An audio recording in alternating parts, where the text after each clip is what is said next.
please welcome back to the stage SATE co-chair Ian Klein. Thank you so much, Eric.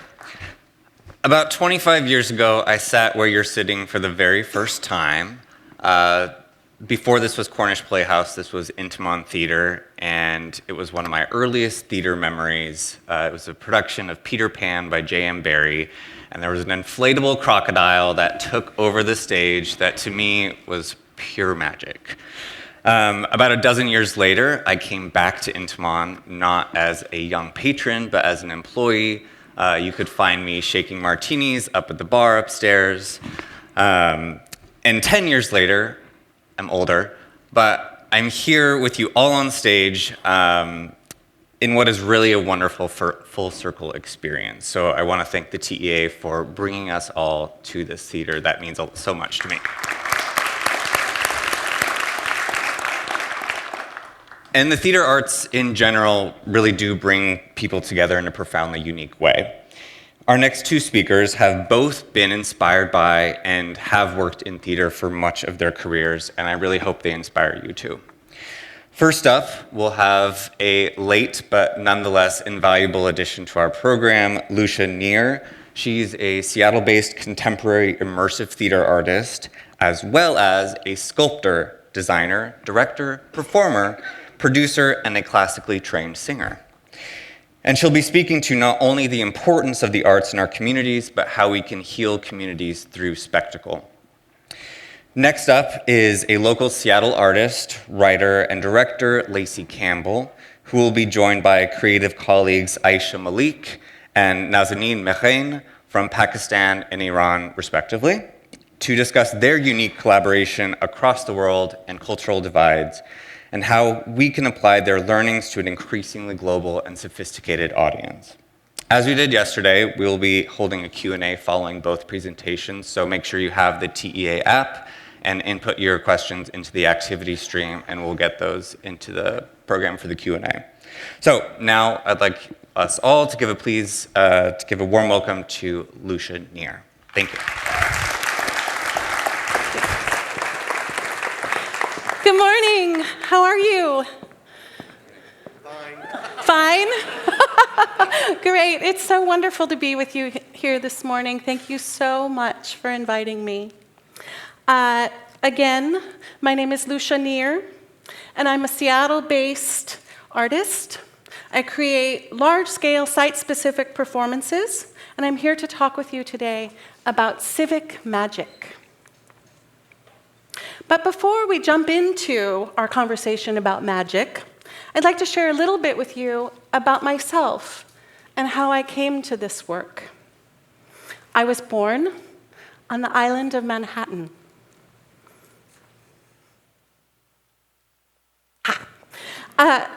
And I was orphaned at birth. Before I was 2 years old, I had already had 5 mothers and had been a ward of the state of California, of New York. I was moved from family to family, and by age 12, I had become a ward of the state of California, too. As a child, when I would walk down the sidewalks, every person I met made me wonder, is this my mother? Is this my sister? Does this man know someone who looks like me? Consequently, my relationship with public space was familial. Every stranger was potentially family, was potentially my mother or my father. Very fortunately, I grew up just north of Big Sur, California, and found great solace in nature and its beauty. Before we talk about civic magic, let's talk a little bit about just plain magic. When I say the word magic, Raise your hands. How many of you think of Harry Potter? You got a few? How about Magic the Gathering? And what about Disney? Yeah. The word magic comes to us from the old Persian word magush, to be able, to have power, and is generally thought to be the art of influencing events by manipulating hidden natural or supernatural forces. We might say that magic involves the use of personal intent combined with unseen forces to shape future reality. What are the qualities of magic? One of the essential elements is belief in things beyond your own experience. Magic invites us into that which is unknown. It invites us to cooperate with the unseen, to align ourselves with the forces of nature. Magic makes the impossible possible. It taps us into options from beyond ordinary consciousness. In comparison to our everyday realities, magic often seems wildly creative and imaginative. Magic is transformative. It changes us. Sometimes magic even has a quality of conversion about it, where we move from one state of being into another. When I talk about my work, I like to say that I create magic in public spaces, or that I create free, large-scale performances that transform civic landscapes into inclusive, participatory dream worlds. My art practice begins with tuning in to what the legendary urban planner Frederick Law Olmsted called the soul of a place. In his seminal book, The Gift, writer and cultural critic Lewis Hyde says,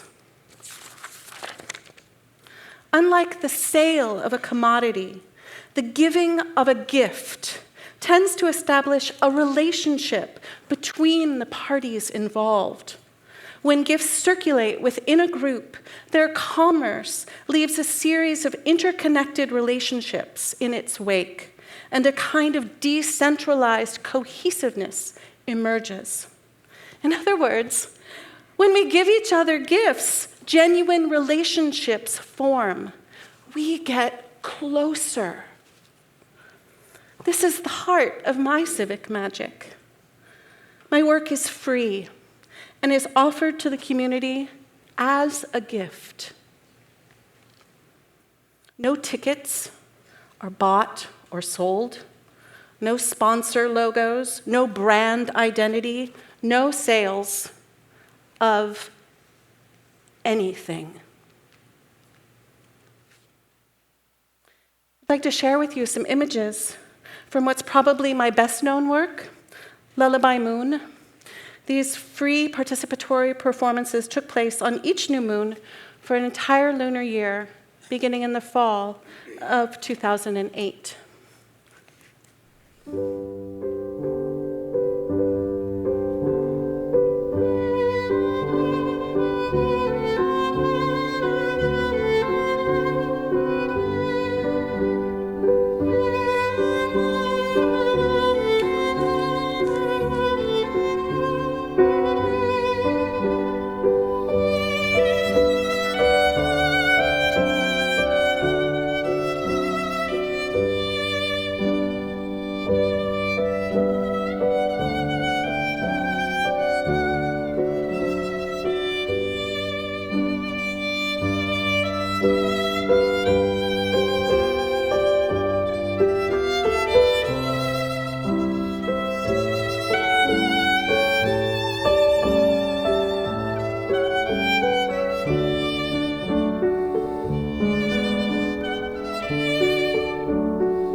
So, over the course of these 13 monthly performances, I started to realize that something special was happening.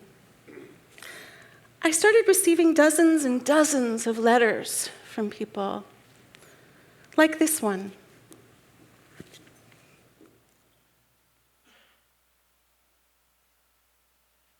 And this one.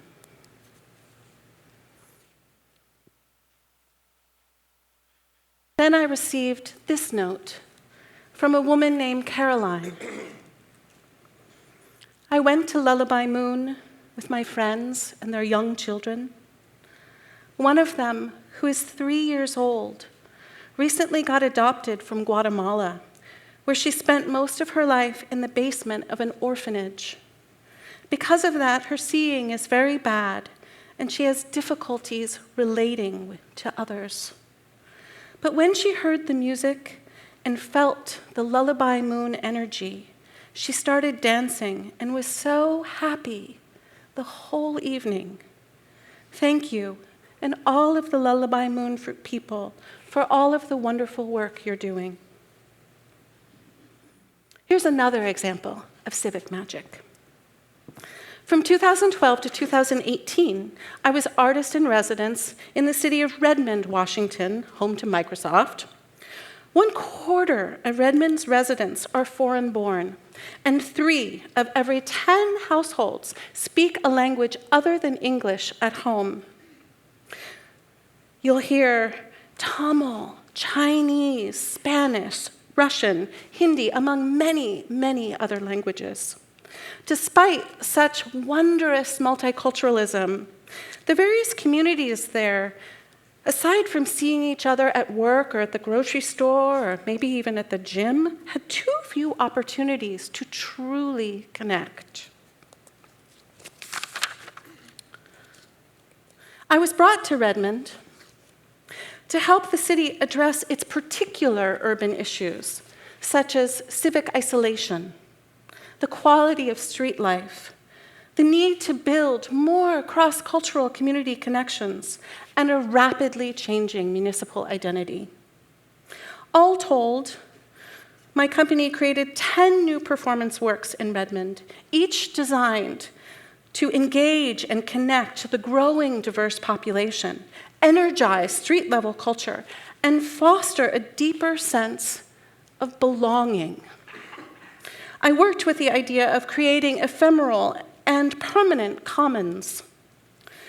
The work in Redmond involves citywide collaborations with municipal departments, businesses, local clubs, and hundreds of volunteers.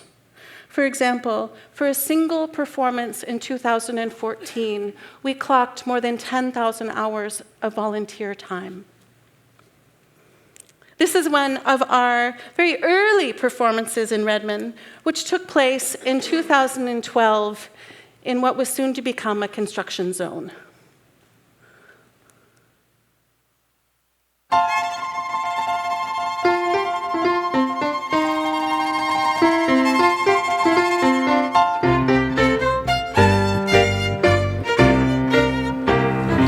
Ladies and gentle spoons, welcome, welcome, welcome to my equinoxical paradoxicals.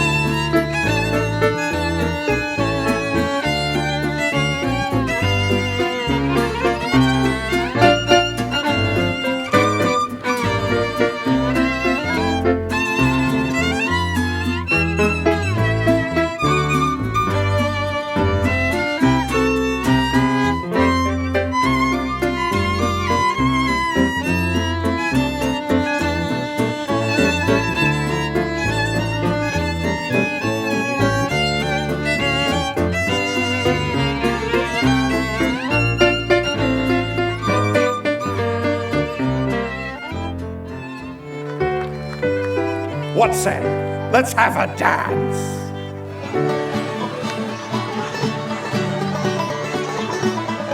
Circle to the There's left. your prize. I did. And back It was to the lovely. right. Circle to the right. A badger.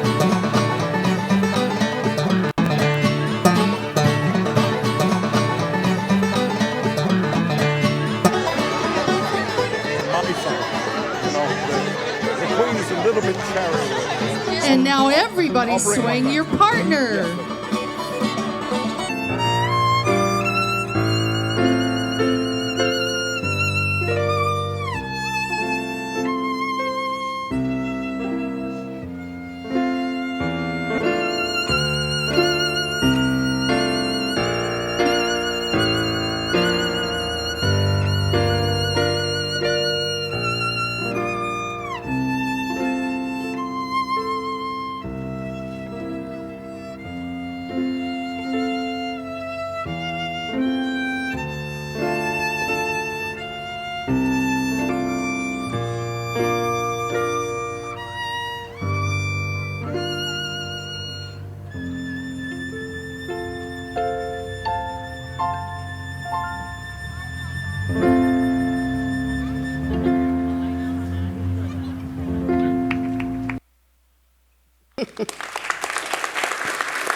Thank you.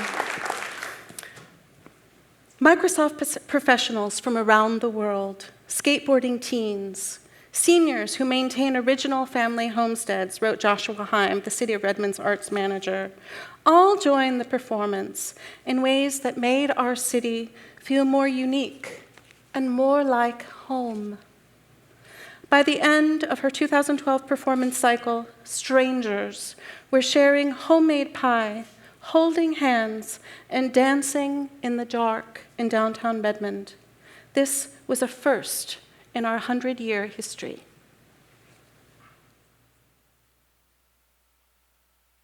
So when I say I create magic in public spaces, what exactly is that magic?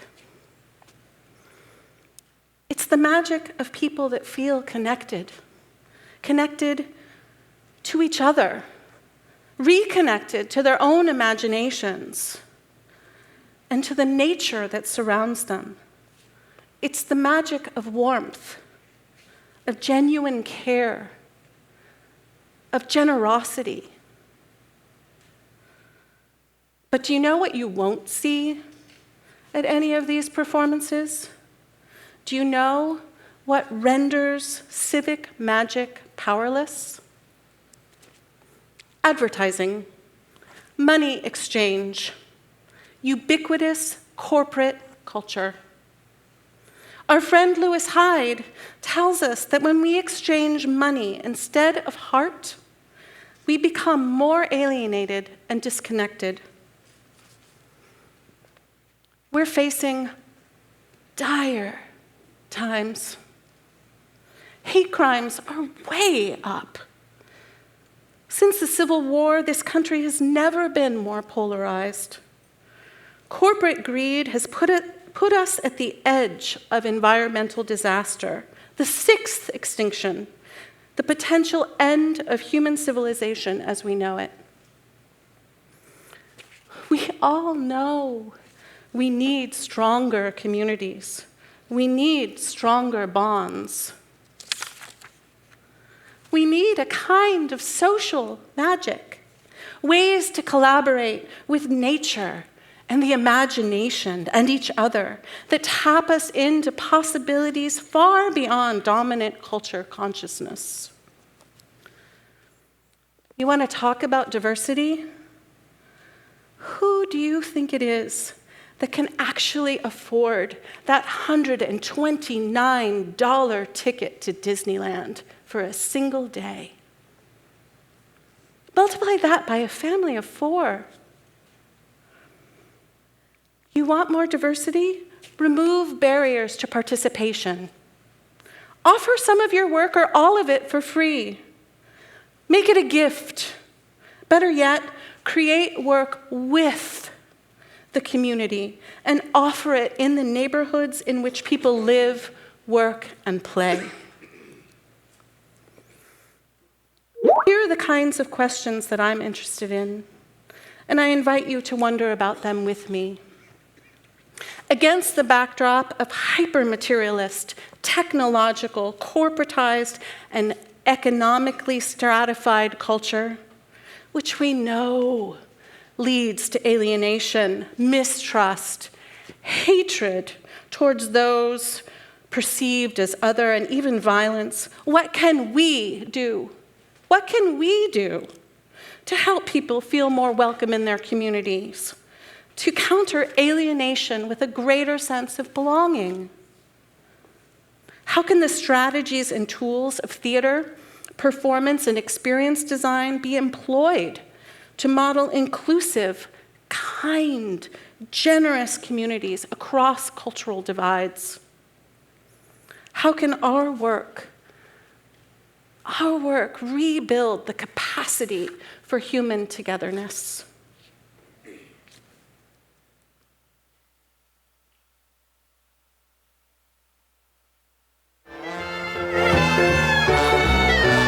L is for the way you look at me.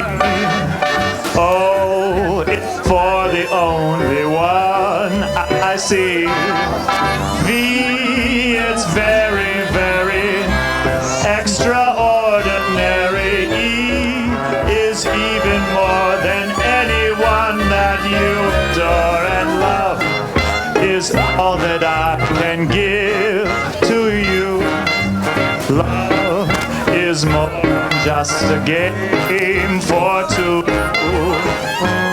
Two in love can make it. Take my heart and please don't break it. Love made for me and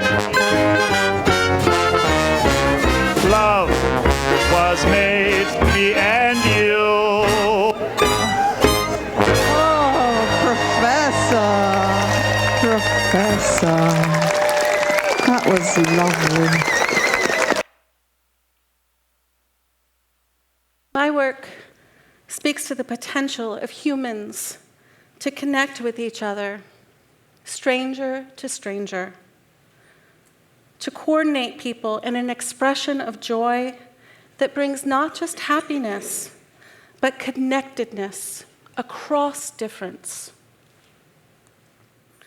To me, this is a kind of city-wide mothering to balance the influence of over-consumerism by creating temporal incubators for social change.